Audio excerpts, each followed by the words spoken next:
एक बार नारद जी ने शंकर जी से पूछा, कलयुग में पितृदोष का निवारण कैसे होगा। शंकर जी बोले, हिंदू धर्म में पितृदोष को अत्यंत गंभीर होता है। यह दोष तब उत्पन्न होता है जब पूर्वजों की आत्मा असंतुष्ट रहती है, जो कि उनके अंतिम संस्कार, श्राद्ध कर्म या अन्य धार्मिक कर्तव्यों के ठीक से न होने के कारण हो सकता है। ऐसे दोष के प्रभाव से व्यक्ति के जीवन में अनेक प्रकार की बाधाएं आती हैं, जैसे संतान सुख में कमी, विवाह में विलंब, आर्थिक तंगी, स्वास्थ्य संबंधी समस्याएं आदि। शंकर जी ने नारद जी को पितृदोष की कथा सुनाई। शंकर जी बोले, जो इस कथा को ध्यान पूर्वक सुनता है उस पर मेरी कृपा सदैव बनी रहती है। वीडियो शुरू होने से पहले वीडियो को लाइक, चैनल को सब्सक्राइब करें, कमेंट में हर हर महादेव लिखना न भूले। राजा चंद्रसेन की कहानी। प्राचीन काल में चंद्रसेन नामक एक राजा थे, जो अपने राज्य में धर्म और न्याय के लिए प्रसिद्ध थे। उनका राज्य सुख समृद्धि से परिपूर्ण था, लेकिन एक दिन अचानक उनके राज्य में विपत्तियों का आगमन हुआ। फसलें नष्ट होने लगीं, प्रजा बीमार पड़ने लगी और राज्य में अशांति फैल गई। राजा ने अपने विद्वान मंत्रियों और ज्योतिषियों से परामर्श किया। उन्होंने बताया कि यह सब पितृदोष के कारण हो रहा है। राजा के पूर्वजों में से किसी की आत्मा असंतुष्ट है और उनकी शांति के लिए उचित श्राद्ध कर्म नहीं किए गए हैं। पितृदोष के लक्षण।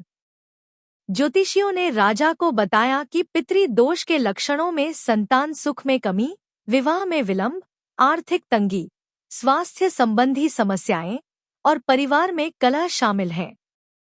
राजा ने महसूस किया कि ये सभी समस्याएं उनके राज्य में उत्पन्न हो चुकी हैं। उपाय और समाधान। राजा ने तुरंत अपने पूर्वजों के लिए श्राद्ध कर्म करने का निर्णय लिया। उन्होंने पवित्र नदी के तट पर जाकर ब्राह्मणों को आमंत्रित किया और विधिपूर्वक श्राद्ध कर्म संपन्न किए।